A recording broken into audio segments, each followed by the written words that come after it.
kunja bihari.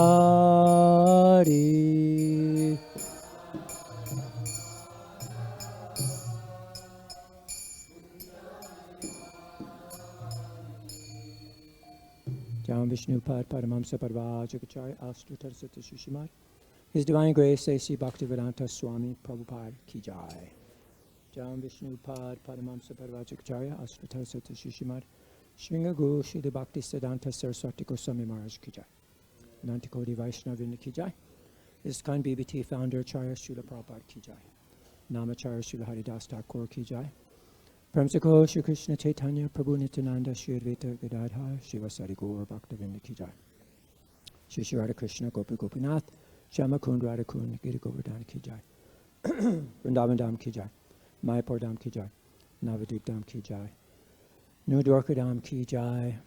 Their Divine Lordship Shri Shri Rukmini Dwarkadish Ki Jai.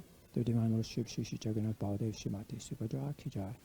Their Divine Lordship Shri Shri Gornitai Shri Damodar Ki Jai. Grantara Srimad Bhagavatam Ki Jai. Jammunamaya Gangamaya Ki Jai. Tulsi Devi Bhakti Devi Ki Jai. Transcendental Book Distribution Ki Jai. Harinam Sankirtan Jaga Ki Jai. Transcendental Prasadam Distribution Ki Jai. Gaur Pramananda Hari Hari Bol. All glories to all the Sama devotees, Hare Krishna. All glories to all the Sama devotees, Hare Krishna. All glories to all the Sama devotees, Hare Krishna. All glories to Shri Guru Shri Gauranga, glories to Shri Prabhupada. Om Namo Bhagavate Vasudevaya.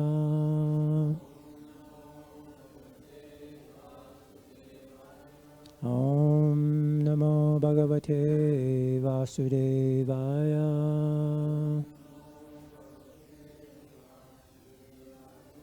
Om Namo Bhagavate Vasudevaya.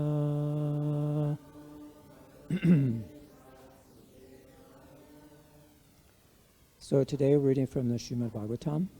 This is the third canto, chapter 26, and we'll be reading texts 53 to 55. And I'll be chanting the first two, and then we'll chant 55 together. And today's topic, we're going to talk about darshan. Darshan is, we come and get darshan of the deities, right? It means God is looking at you. You are Krishna's focal point. And then we begin to see, as we'll see here in this image, we're actually an insignificant part of reality. We're trying to catch the merciful glance of God. So meditation is seeing the whole without being distracted by the parts. So these Bhagavatam and all these teachings help us to go deeper and expand our consciousness into a deeper reality. And then we'll see as we go on how devotion, detachment, and spiritual knowledge are essential for meditation. And today is Sri Krishna Rasyatra, Tulsi Shalagram Vivaha, Sri Nimbarkacharya's appearance day, and the last day of Bhishma Panchaka. So I'll try to tie all that in as we go along. So let's just go right into the verses. I'll chant these. hiraṇmayād aṇḍa-kośād utthāya salile śayāt tam āviśya mahā-devo bahudhā nirbibheda kham. The Supreme Personality of Godhead, the virāṭ-puruṣa, situated himself in that golden egg which was lying on the water, and he divided it into many departments. 54. Nirabhidyata prathamaṁ mukhaṁ vāṇī tato bhavat vāṇyā vahnir atho nāse prāṇoto ghrāṇa etayoḥ. First of all, a mouth appeared in him. Then came forth this organ of speech, and with it the god of fire, the deity who presides over that organ. Then a pair of nostrils appeared, and in them appeared the olfactory sense, as well as prana, the vital air. Short purport. With the manifestation of speech, fire also became manifested, and with the manifestation of nostrils, the vital air, the breathing process, and the sense of smell also became manifested. And text 55 together. Ghrāṇad vairabhidyatam akshini chakshur etayoḥ tasmad suryo nirabhidyatam karno shrotam tato dishaha Ghrāṇad vairabhidyatam akshini chakshur etayoḥ tasmat suryo nirabhidyatam karno shrotam tato dishaha Ghrāṇad vairabhidyatam akshini chakshur etayoḥ tasmat suryo nirabhidyatam karno shrotam tato dishaha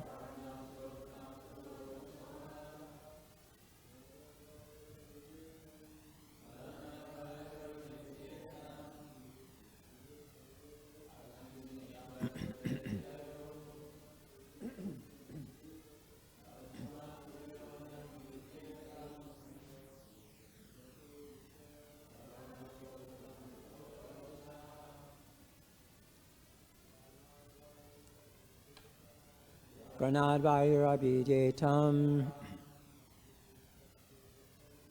akshini chakshur etayoḥ tasmat suryo nirabhidyatam karno shrotam tato dishaha Ghrāṇad vairabhidyatam akshini chakshur etayoḥ tasmat suryo nirabhidyatam karno shrotam tato dishaha Ghrāṇad vairabhidyatam akshini chakshur etayoḥ tasmat suryo nirabhidyatam karno shrotam tato dishaha Vaishnavis. Ghrāṇad vairabhidyatam akshini chakshur etayoḥ tasmat suryo nirabhidyatam karno shrotam tato dishaha Vaishnavis. Ghrāṇad vairabhidyatam akshini chakshur etayoḥ tasmat suryo nirabhidyatam karno shrotam tato dishaha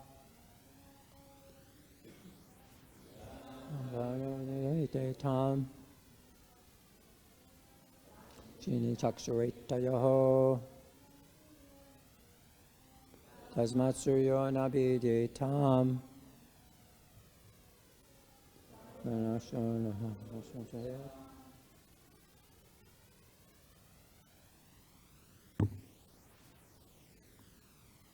ghrāṇāt, from the olfactory sense. Vayu, the wind god. Abhidyatam, appeared. Akshini, the two eyes. Chakshu, the sense of sight. Etayoḥ, in them. Tasmat, from that. Surya, the sun god. Nirabhidyatam, appeared. Karno, the two ears. Shrotram, the auditory sense. Tata, from that. Disha, the deities presiding over the directions. Translation and purport by Srila Prabhupada. In the wake of the olfactory sense came the wind god, who presides over that sense. Thereafter a pair of eyes appeared in the universal form, and in them the sense of sight. In the wake of this sense came the sun god, who presides over it. Next there appeared in him a pair of ears, and in them the auditory sense, and in its wake the devatas, or the deities who preside over the directions. Purport. The appearance of different bodily parts of the Lord's universal form and the appearance of the presiding deities of those bodily parts is being described. As in the womb of a mother, a child gradually grows different bodily parts. So in the universal womb, the universal form of the Lord gives rise to the creation of various paraphernalia. The senses appear, and over each of them there is a presiding deity. It is corroborated by this statement of Srimad Bhagavatam, and also by Brahma Samhita, that the sun appeared after the appearance of the eyes of the universal form of the Lord. The sun is dependent on the eyes of the universal form.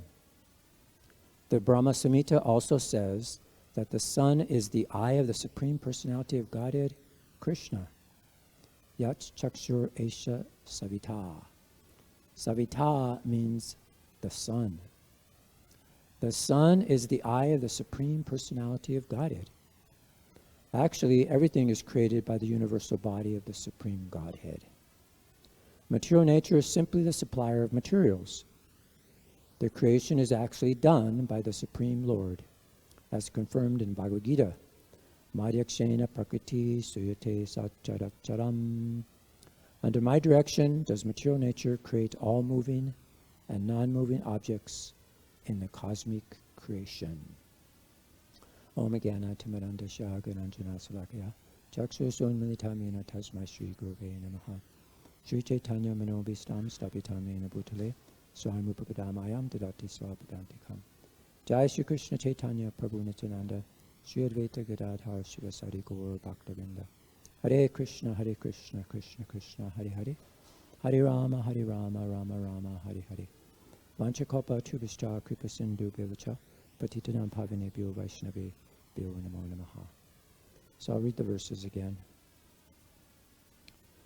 The Supreme Personality of Godhead, the virāṭ-puruṣa, situated himself in that golden egg which was lying on the water, and he divided it into many departments.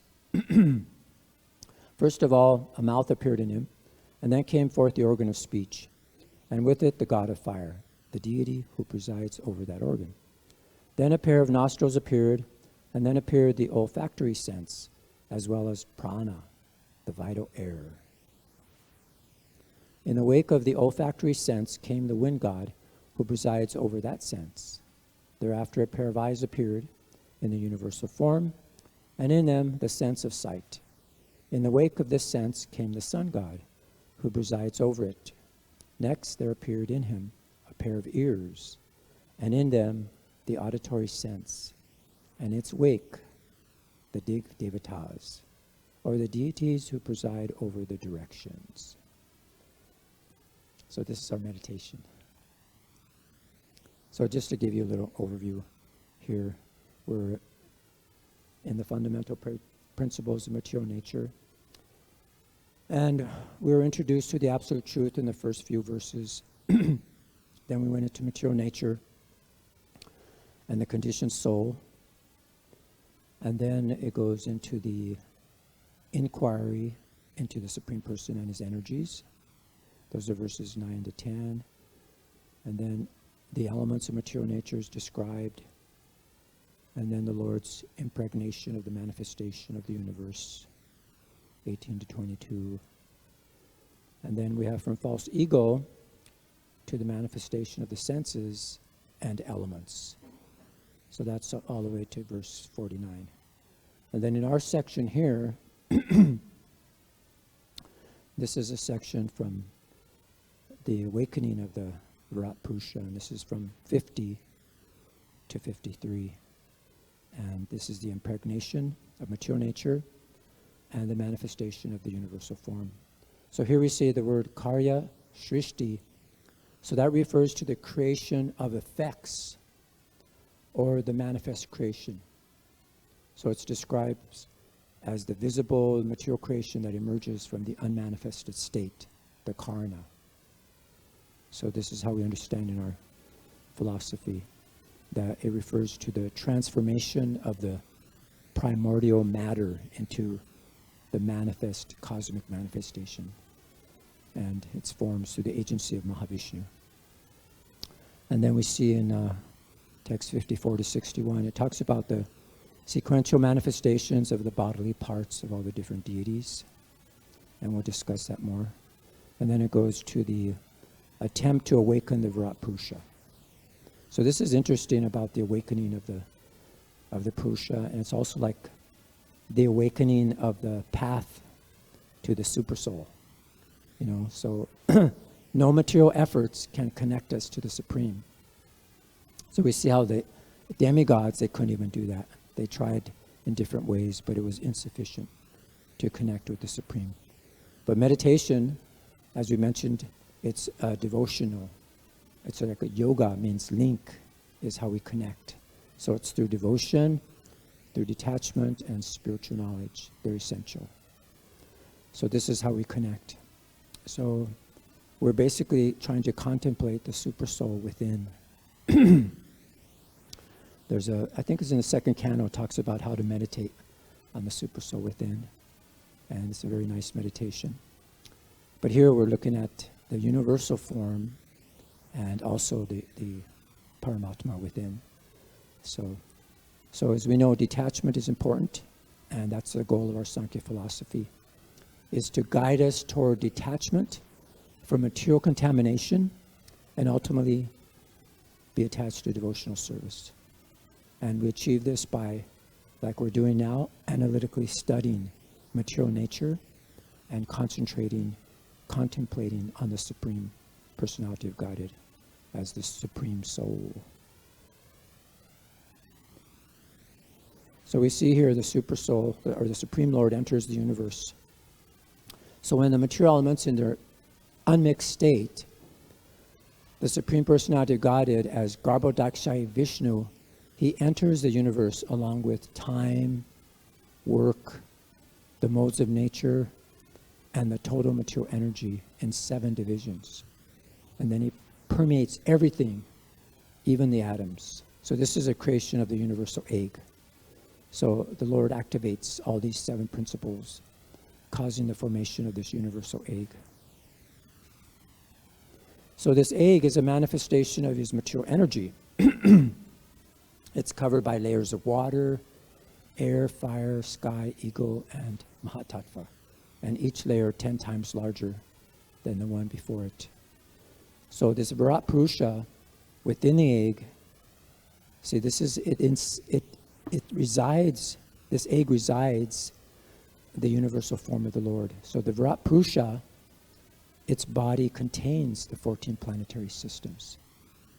And this is the external energy. It's called the bahiranga shakti. It's one of Krishna's 3 primary energies. And if we break down this bahiranga shakti, it's also called maya shakti, or material energy. And it's composed of the 3 modes of material nature, goodness, passion, and ignorance. And it creates and maintains the material manifestations. And it functions under Krishna's direction. And it has all these elements we're discussing, like earth, water, fire, air. That's all the asta prakriti. And so it manifests in that way. And it works alongside, but it's separate from Krishna's internal energy and his marginal energy.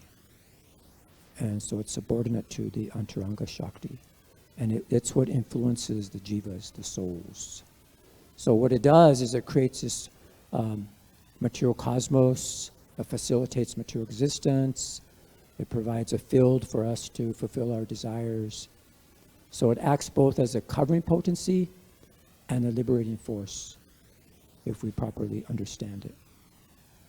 So the way you understand that is that, so as the covering potency, it creates identification with our material body. So it generates that false ego. And then one forgets their spiritual identity, and it causes attachment to material things. And then the illusion is generated. It creates impressions that matter is independent of Krishna. So that's the illusion. And it makes temporary things appear to be permanent. And then it generates the sense of I and mine. So then it obscures our relationship with Krishna. But it acts as a liberating force. If we can understand it like the meditation we're going through in the classes, then we could recognize the temporary character of material nature. And we could understand how suffering is a product of material nature. And when we see Maya's working, it leads us to disenchantment. And we begin to see the futility of material pursuits. So, and as far as liberation, this material frustrations, it can lead us to spiritual inquiry, and it helps experience this duality that creates this desire for the absolute truth. So, and then it actually prompts us to surrender to Krishna. So it's like a negative teaching. It shows us what reality isn't. So we're seen in that way. So if we understand things properly, then it's like a mirror. It shows us our conditional nature, the temporary nature of existence, and the need for a spiritual solution, and Krishna's supreme position. So that's all described there.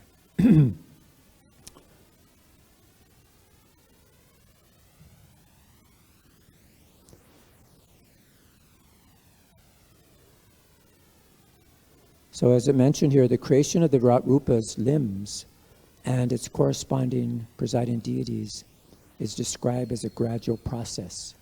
So it's similar to the development of a child within the womb. So in the same way, Krishna's, in his most minute and gross manifestations, they all work similarly with Krishna's plan, his blueprint. So let's go gradually, because it's a bit technical, so we'll just see the different limbs. We'll see here the gross sense organs, the subtle sense organs, and the devatas that come from that. So with their presiding deities. And this is the specific parts of the virāṭ-rupa. So here we have the mouth. It's speech, and the fire god appears from the mouth. Then we go to the nostrils, the olfactory sense, the vital air, prana, and the wind god manifests from the nostrils. And then we get the eyes. It's the sense of sight. And then we have the sun god. And in the Brahma Samhita it states that the sun is the eye of Krishna. And then we come to the ears. It's the auditory sense of the Dig Devatas. They preside over the directions, and then appears the ears. And then next comes the skin, manifests along with hair, mustaches, beard, followed by the appearance of herbs and drugs, indicating that the deities controlling these elements preside over the tactile sense. And then next appears the genitals. They appear along with semen and the god presiding over waters. And then the anus, the organ of defecation. It's followed by the god of death. And interestingly, this links the discharge of semen to death.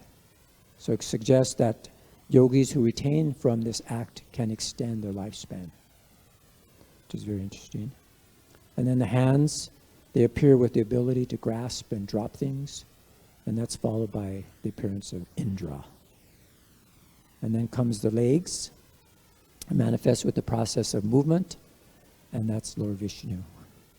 He appears after that. And then we go to the veins, the blood vessels. The blood cells, the red blood cells appear, followed by rivers, deities that they're presiding over the veins, and the abdomen. So the sources that we're reading here connects the rivers with the nervous system, and it recommends bathing in a flowing river for nervous instability. So just see how we're all connected. And so next comes the abdomen. We get the feelings of hunger and thirst, and it's followed by the manifestation of the oceans. So bathing in the ocean is advised for irregularities in hunger and thirst. So it's actually good for your stomach. So heart is next. The heart appears followed by the mind and the moon god. So this suggests that the moon presides over the mind and represents the mode of goodness. And then next comes intelligence. And this is Brahma, followed by Brahma. So that indicates that Brahma is presiding deity of intelligence and represents the mode of passion. It's described that Brahma's body is made up of intelligence. And then next comes the false ego and Shiva. So it emerges, followed by Shiva, implying that Shiva is the presiding deity of false ego, represents the mode of ignorance. And then lastly is consciousness. It appears along with the presiding deity. The source emphasized here that if we purify our consciousness through Krishna consciousness, we can eliminate the false ego, and it liberates us from Maya. So this is how the virāṭ-puruṣa was awakened, when the consciousness appeared. So it's interesting how this awakening of the virāṭ-puruṣa, it signifies that material activities alone are insufficient to awaken the virāṭ-rupa. So connecting with the Supreme Personality of Godhead, it requires a very deep approach. Again, devotion, detachment, and spiritual knowledge, they're key to this meditation. So that's described. So this is a profound transformation, this awakening of the virāṭ-puruṣa. But it's not just a physical awakening, but it's a shift in consciousness from a material attachment to a state of devotion, detachment, and spiritual understanding. And this is all developed through bhakti. And that way we could get, in our meditation, a connection with the Supreme Personality of Godhead. So we see the cloud analogy is described also in this chapter, that it shows us that the cloud, we see how it doesn't cover the sun in the same way that Maya cannot cover the Supreme Lord. So that's how we're being covered by this cloud of illusion, cloud of Maya. So just like we can't see the sun, but it doesn't affect the sun itself when the clouds are so that way. So we see here the different forms of Vishnu and their different roles. The Mahavishnu, first the Purusha expansion, he lies in the causal ocean, and then he creates countless universes through his breathing, and then each universe emerges as a seed from his pores. So this is associated with the Mahatattva. And then appears the Gaudacandra Vishnu, the second expansion. He enters into each universe, and he lies on Seshanaga in the Gaudacandra ocean. And then he creates Brahma from the lotus emerging from his navel. And that's associated with the aggregate of the universe. And then we get Kshirodakshaya Vishnu. He enters the heart of every living being, and he resides in Svetadvip, in the ocean of milk. And he maintains all the planetary systems, and is the source of all the avatars within the universe. And he's associated with the individual consciousness. So this virāṭ-rupa, what we're talking about, is different. It's considered the visible cosmic manifestation of the universal body that encompasses all the material elements. And it's described in the Bhagavad Gita in the 11th chapter when Krishna reveals it to Arjuna. So we see that. So we kind of get the understanding there, the different hierarchical forms. First you see Krishna, and just by his glance everything is created. So he's the main thing, and then everything else comes from there. So that's all described. So, yeah, there's a lot of different terms and things, but here's some important quotes from just the second text in this chapter. Knowledge is the ultimate perfection that's of self-realization. I shall explain that knowledge unto you, by which the knots of attachment to the material world are cut. And then in text number 3, the Supreme Personality of Godhead is that Supreme Soul, and he has no beginning. He is transcendental to the material modes of nature and beyond the existence of the material world. So there's many nice quotes throughout here. But anyway, we'll go on. Because today, as we mentioned, it's the Bhishma Pankaja. It's the last day of the fast. Usually it's a 5-day fast, but I think this year it's 4 days, from Ekadasi to the full moon. So it varies different times. And different devotees, they do different things to make spiritual advancement. They engage in different austerities, and it helps liberate us from our sins and helps develop pure devotion. So it's very auspicious. So if you go on to Jayapataka Maharaj, His Holiness Jayapataka Maharaj's Swami's site, he talks about how to follow this and different mantras you could chant, and gives you more details about the fasting and different levels, how you could fast. But I'd like to mention one thing here. One day Yudhisthira, he asked his wise elder Bhishma a fundamental question. He said, what leads to success? Is it fate, daiva, or personal effort? And that's purushartha. So Bhishma answered, he said, that while a higher power, fate, exists, it works hand in hand with human effort. So he used a beautiful metaphor. He says, success is like a plant that needs both sunlight, fate, and water, effort to grow. Neither works alone. You need both.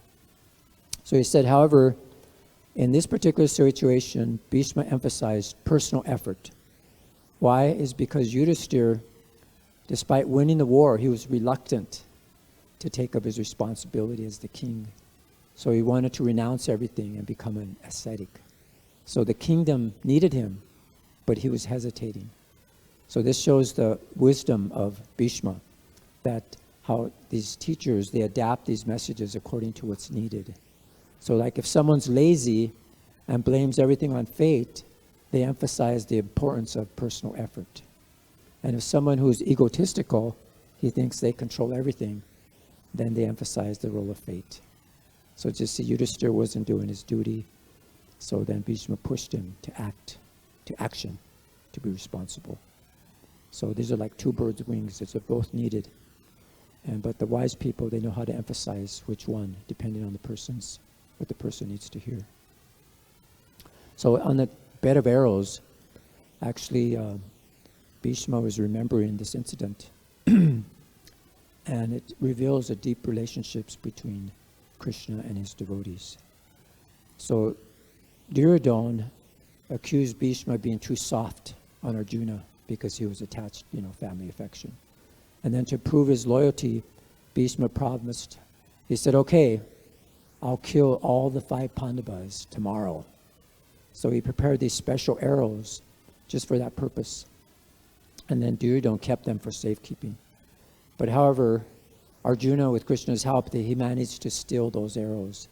And then Bhishma's challenge, so realizing Krishna was behind this trick, so Bhishma made a vow. He said, the next day he'll fight so fiercely that Krishna will be forced to break his promise and not fighting in the war. So then the next day, Bhishma fought with such intensity that he nearly defeated Arjuna. And so Krishna, he promised to remain neutral and not use weapons during the war. But seeing Arjuna in mortal danger, Krishna, to keep, he faced this dichotomy here. So he's going to either have to break his promise of neutrality, or Krishna will fall. So Krishna decided to honor Bhishma's vow over his own promise. and he jumped down on the chariot. In his haste, he dropped his outer garment, and he grabbed that chariot wheel as a weapon, and he attacked Bhishma. So seeing Krishna charging him, Bhishma immediately laid down his weapons, and he was actually delighted, because his true purpose was to witness Krishna's divine display of love for his devotee. So Arjuna was saved, and the battle ended. So it's very nice. And then in the Nectar Devotion, there's a short paragraph where it's explained the qualities of Krishna, the well-wisher of his devotees. So he talks about this particular pastime. It's said that Krishna's devotees, that if they offer even a little water or a tulsi leaf in devotion to Lord Vishnu, Krishna is so kind that he will sell himself to them. So Krishna's favoritism towards his devotees was exhibited in this fight with Bhishma. So when Grandfather Bhishma was lying on the point of death on the bed of arrows, Krishna was present before him, and Bhishma was remembering this incident, that Krishna had been kind to him on the battlefield, because we saw Krishna promise not to fight, and that he would not touch a weapon, he would remain neutral, but also he was Arjuna's charioteer. And so one day Bhishma, in order to nullify Krishna's promise, he exhibited that fighting spirit, and he took up that broken wheel. So this shows Grandfather Bhishma was remembering this scene, and then he praised Krishna for his glorious favoritism toward his devotees, even at the risk of breaking his own promises. So, and also today is Sri Nimbarkacharya's appearance day. He was actually a great ascetic, great devotee of Krishna. So once there was a great ascetic named Aruna Muni in Vaidyapattanam on the banks of Godavari. So in Andhra Pradesh, that's in southern India. He had a pious wife named Jayati Devi, and then from them Sri Nimbarka was born. And that was in the 11th century. So he had the philosophy of Dvaita-Dvaita. That's the duality of non-duality, or duality and non-duality simultaneously. And so according to this philosophy, there's three categories of existence. There's Chit, which is the jiva or the individual soul, Achit, the jagat or the world, and the Ishvara, the Supreme Person. So Chit and Achit are different from the Ishvara, and they have attributes or gunas and capabilities which are different from Ishvara. So he identifies the Supreme Brahman with Krishna, who is endowed with all auspicious qualities and is free from ignorance, passion, attachment, and egoism. And he has four forms, which is Sankarshan, Pradyumna, Vasudeva, and Aniruddha. And he's free from all these defects. He has a divine body and is full of love, beauty, charm, and sweetness. So one time, Bhaktivinoda Thakur was saying in his Navadvip Dham Mahatmam that Nimbarka had previously worshipped Lord Shiva, and Lord Shiva appeared before Nimbarka, and he instructed him to take initiation from the four Kumaras who were meditating nearby.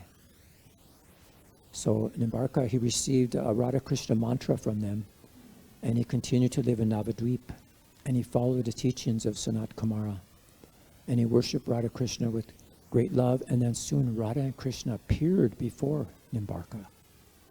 Then they displayed their unified form as Sri Gauranga Mahaprabhu.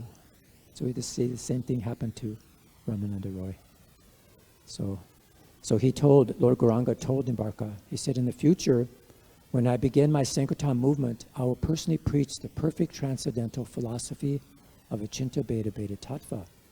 And I will take the essence of the philosophies of Madhava, Ramanuja, and Vishnu Swami. And he says, from you, I will take two important principles. One, the necessity of taking shelter of Srimati Radharani, and two, the high esteem of the Vraja Gopis' love for Krishna. So then Lord Gauranga disappeared after that, and then he was shedding tears of ecstasy, and then he left Navadvip and began to preach the mission. And then in Chaitanya Lila, He's actually Keshava Kashmir, and he received the love of God directly from Nimai Pandit. So that's beautiful. So then today is a Tulsi Shaligram Vivaha. We celebrated already, but today's the actual day. This is some video I took in 2018. So it's a very nice ritual, and there's a whole story behind how there was a devoted woman named Vrinda. She was married to a demon named Jalandhar, and her devotion made her husband invincible. But Krishna actually appeared as he came in his disguise as her husband, and to break her devotion, and then the demon was defeated. So anyway, there's so many things about Tulsi that people call her the queen of herbs, both sacred and medicinal. And this marriage symbolizes the union between nature and the divine. So a lot of people think of it as a very holy month, holy time, you know. And people, just by appearing at this wedding, they get special benedictions. And they dress the plant like a bride. They put a sari on the plant, you know, and they dress the stone like a groom, you know, like that. So they make a whole thing, and they chant all these mantras. They offer sweets and sacred thread. So it's a beautiful message, actually. Like in today's world, a lot of people see it as respect for nature and the environment, the importance of devotion and pure love, and the healing powers of the plant, and the strength of family traditions. So it kind of weaves together nature, spirituality, and daily life into meaningful traditions that are relevant today. Of course, we see the spiritual significance, but just worldwide to just show you a whole view like that. So, and then today is also Sri Krishna Ras Yatra. This is the last part. Thank you for staying. But this is the nectar part, and giving us the form of real meditation. We're talking about meditation. So it's like a journey into divine love and devotion. So just see the location here. It's a Vrindavan forest. There's a full moon night. The atmosphere is cool. You know, it's a fragrant air, distinctive feature. The sky is tinged with red. You see, but it's not an ordinary night. It's very beautiful. You see, so it symbolizes, it's all that tinge of red symbolizes divine union. Reunion is about to take place. So, in context, Krishna, he appearing, 8 years old, he already demonstrated his divine nature by lifting Govardhan Hill. And the gopis had previously prayed to him to have him as their husband. So there's a sense of divine destiny in the air. So the gopis and Krishna, they're longing for each other. We can see here they're thinking of Krishna, Krishna was thinking of them. And then suddenly the call, a divine summons. Krishna's flute is very powerful. And it's like supernatural power. It's irresistible in its attraction. We're reading online, there's a Bhagavatam class we're studying. We're in the 6th canto, chapter 8. It talks about the Narayan Kavacha. And we connect, actually, one of the parts of the day you pray to Krishna. It's the second part of the day. You pray to Krishna for protection. Krishna who plays his flute. So in all the other things, you're praying for all the different weapons. But Krishna's flute is very powerful. It tracks all living entities. It could stop rivers. It makes trees tremble in ecstasy. It makes birds sit motionless. It causes the cows to raise their ears. And it's the same as the Maha Mantra. That's where the flute, that sound comes from. The Maha Mantra protects us from dangers. It destroys all hindrances, purifies our consciousness, attracts all auspiciousness, and it removes fear. So we just see other forms protect, like his weapons. He has his club, his sword, but his flute, it gives us the supreme protection. And same with the Maha Mantra. So that's how it comes there. So it's beautifully described in that 8th chapter of the 6th canto. So here we see that the Krishna's flute is like a catalyst for this event. It has this supernatural power, and the gopis are drawn to it irresistibly. We could see there. And so what happened is they immediately abandoned their duties. Physical obstacles were overcome. They became emotionally intense, and they just completely surrendered. So they were like cooking on the stove. They left the boiling milk. Their babies were crying. They just left them. Their husbands are waiting. They just left. And some dressed so hastily, they put on their clothes backwards. And those who couldn't physically leave, they achieved a yogic state in their meditation, just meditating on Krishna. So this demonstrates the intensity of their devotion and their meditation. And then they came to Krishna that night. They were there.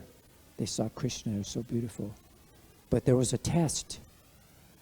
Krishna discouraged the gopis. He reminded them of their duties and families. And then he apparently rejected them to serve a deeper person, to a deeper purpose. He wanted to test and purify their devotion even further. So then the gopis, they responded very profoundly. They declared, Krishna, you're our true protector and the source of all joy. And they compare themselves to Lakshmi, who choose to worship Krishna's feet over worldly comfort. So then here comes, so Krishna was completely satisfied, and they danced with each gopi simultaneously, just like the moon is surrounded by stars. So this represented perfect harmony between the divine and the devoted soul. And here's another image showing the rasa dance. But then Krishna could sense a hint of pride in the gopi's heart, and then he vanished. So this teaches us that even in the highest spiritual experiences, we must remain free from ego and pride. So the gopis were like so much in separation from Krishna. They were thinking of Krishna. They began to imitate his pastimes as a meditation. And then they came back. So this rasa dance, it represents the highest form of devotion. And it shows how focusing on Krishna, even what appears to be an unconventional way, can lead to liberation. Even Krishna's enemies, they were meditating on Krishna. In that chapter in the Krishna book, which this is based on, they talk about Shishupal. Even though he thought of Krishna with, envy and hatred, still he attained liberation. So this is the power of meditating on Krishna. So we just see here, but it's also a crucial understanding given to us that, this is not an ordinary dance, and it shouldn't be imitated in the mature world. And because the gopis' love was completely transcendental, beyond material considerations. And so today, how do we apply that?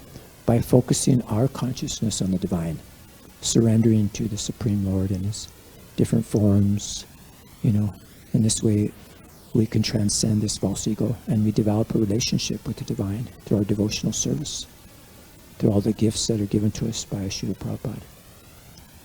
So, even though we can't replicate the rasa dance, we can apply the principles by developing pure devotion, transcending our ego, and cultivating a personal relationship with the divine and the devotees.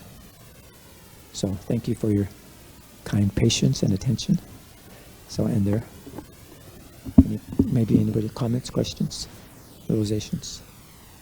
If you dare. Sorry. Okay, well thank you again. All glories to Srimad Bhagavatam. All glories to Srila Prabhupada. Hare Krishna.